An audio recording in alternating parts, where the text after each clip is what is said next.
दोस्तों, खाना काबा अल्लाह पाक का घर है। यहाँ पर आए दिन अल्लाह पाक का कोई ना कोई मौजज़ा होता रहता है जो लोगों को हैरान करने का बाइस बनता है।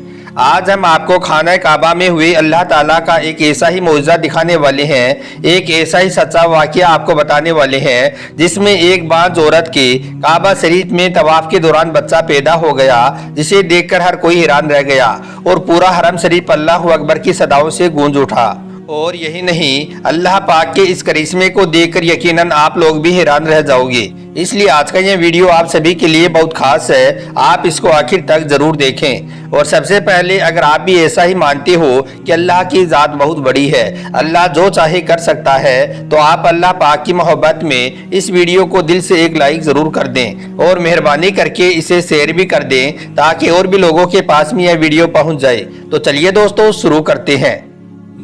दोस्तों, पुराने ज़माने की बात है। मक्का शहर में एक औरत रहती थी जिसका नाम ज़ैनब था। वह बांझ थी, यानी कि उसकी औलाद नहीं हो रही थी। सालों से वो औलाद की चाहत में तड़प रही थी। हर रमजान के महीने में वह उम्रा करने के लिए जाती थी और काबा शरीफ के इर्द गिर्द तवाफ करते हुए सिर्फ एक ही दुआ किया करती थी कि या अल्लाह मुझे एक औलाद दे दे। इस तरह से करते करते कई साल गुजर गई, मगर फिर एक साल रमजान के आखिरी दिनों में ज़ैनब मक्का शरीफ पहुंची और जाकर काबा शरीफ के चिमट गई और गिड़गिड़ाकर अल्लाह ताला से दुआ करने लगी, या अल्लाह मुझे एक औलाद दे दे, या अल्लाह मुझे एक औलाद दे दे ताकि मैं तेरी इबादत में और भी ज़्यादा डूब सकूं।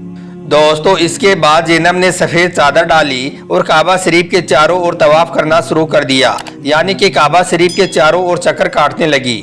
उसने पहला चक्कर पूरा किया, दूसरा पूरा किया।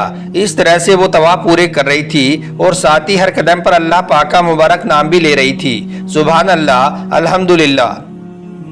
ऐसे करते करते ज़ैनब ने 6 चक्कर पूरे कर दिए, मगर फिर 7वें चक्कर में जब वह हजरत इब्राहिम के मुकाम के पास पहुंची तो अचानक से उसके पेट में तेज दर्द होना शुरू हो गया और वो वही फर्श पर ही लेट गई। यह देखकर वहां पर मौजूद हर शख्स हैरान रह गया और दौड़कर उसके आसपास वो लोग जमा हो गए। इस तरह से तवाफ की जगह पर भीड़ इकट्ठा हो गई और तवाफ का रास्ता रुक गया। यह देखकर हाजी हमदान ने फौरन ही एक घेरा बना दिया। इसके बाद ज़ैनब जोर जोर से चिल्लाई और कहने लगी, या अल्लाह तेरी रहमत, या अल्लाह तेरी शान बड़ी निराली है। यह नज़ारा देखकर ज़ैनब के आसपास खड़े सारे लोग भी दुआएं करने लगे। फिर अचानक ही अल्लाह की कुदरत से ज़ैनब के एक बच्चा पैदा हो गया।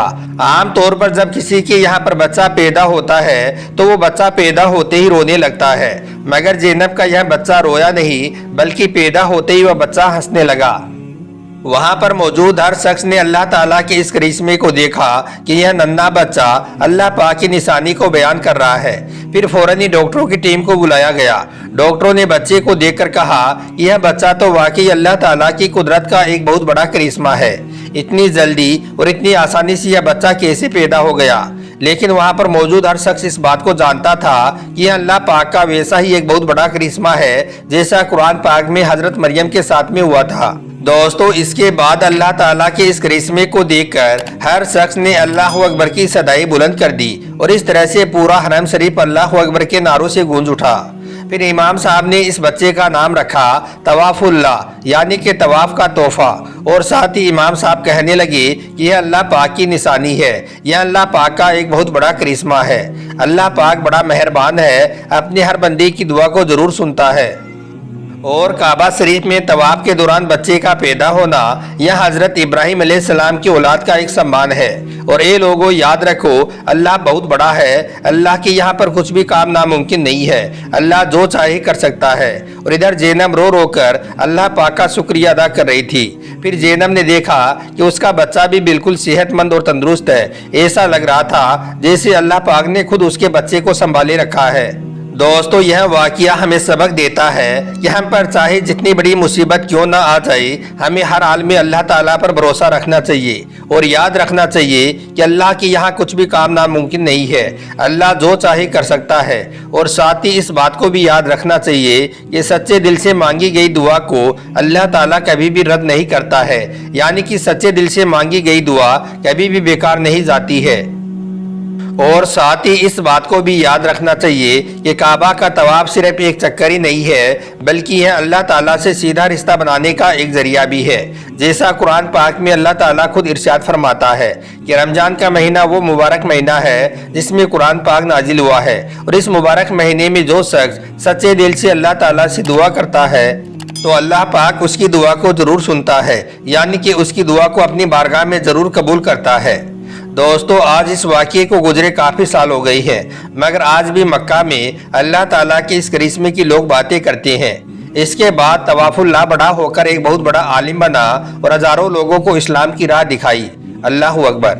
دوستو، یاد رکھیں، اللہ کی ذات بہت بڑی ہے۔ اللہ کے یہاں کچھ بھی کام ناممکن نہیں ہے۔ اللہ جو چاہے کر سکتا ہے۔ اسی طرح کا ایک اور واقعہ ہم آپ کو بتاتے ہیں۔ اللہ پاک کی قدرت کا ایک اور کرشمہ آپ کو بتاتے ہیں، جسے سن کر یقیناً آپ اس بات کو ماننے پر مجبور ہو جاؤ گے کہ اللہ کی ذات بہت بڑی ہے اور اللہ جو چاہے کر سکتا ہے۔ دوستو، حضرت مریم کا نام تو آپ نے سنا ہی ہوگا۔ حضرت مریم اپنے زمانے کی سب سے جماعت و افضل والی عورت تھی۔ ان کا نام مریم ہی اس لیے رکھا گیا کیونکہ مریم کا مطلب ہوتا ہے پاک اور صاف، یعنی کہ حضرت مریم بالکل پاک اور صاف عورت تھی۔ آپ نے اپنی پوری زندگی میں کبھی بھی کسی غیر مرد کی طرف آنکھ اٹھا کر نہیں دیکھا تھا، اور نہ ہی کسی غیر مرد نے آپ کی طرف دیکھا تھا۔ اس کے علاوہ نہ ہی حضرت مریم نے اپنی پوری زندگی میں کوئی شادی کی تھی، مطلب کہ حضرت مریم کے کوئی شوہر بھی نہیں تھا۔ پھر بھی اللہ تعالیٰ کی قدرت سے حضرت مریم 90 سال کی عمر میں بغیر کسی مرد کے حاملہ ہو گئی، یعنی کہ پریگننٹ ہو گئی، اور پھر آپ نے ایک خوبصورت بچے کو جنم بھی دیا۔ دوستو، قرآن پاک میں اس واقعے کو کچھ یوں بیان فرمایا گیا ہے، جس کا ترجمہ یہ ہے: اور مریم نے حمل اٹھایا، یعنی کہ اپنے بچے کو اٹھایا اور اسے لے کر ایک دور کی جگہ پر چلی گئی۔ پھر اس کو وہ کھجور کے ایک درخت کی طرف لے گئی۔ اس نے کہا کہ کاش اس سے پہلے میں مر جاتی۔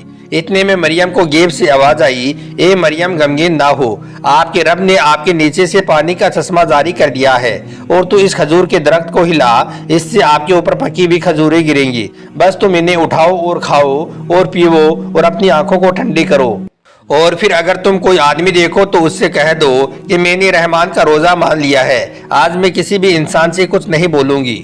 دوستو، اس طرح سے پھر حضرت مریم علیہ السلام 40 دنوں تک وہیں پڑی رہی۔ پھر آپ اپنے گھر کو واپس آ گئی، مگر اس سے پہلے اللہ نے آپ کو ہر سوال کا جواب بھی بتا دیا تھا کہ جب لوگ تمہیں اس بچے کے بارے میں پوچھیں تو اس بچے کی طرف اشارہ کر کے کہہ دینا کہ تم اس بچے سے ہی پوچھ لو۔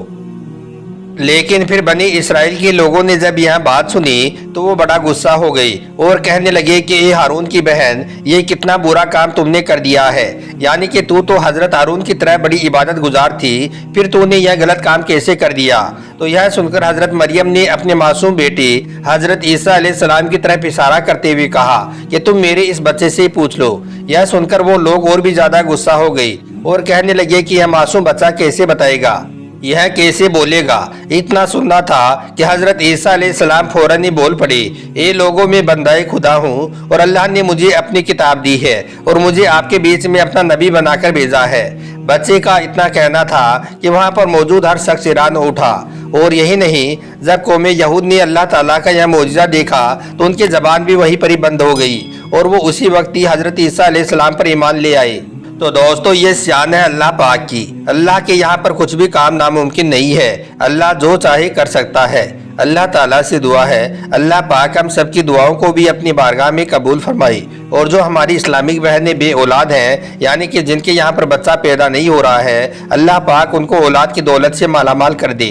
آمین، اللہم آمین۔ ایک بار آپ بھی کمنٹ باکس میں آمین ضرور لکھ دیں۔ آپ کا ویڈیو دیکھنے کے لیے بہت بہت شکریہ۔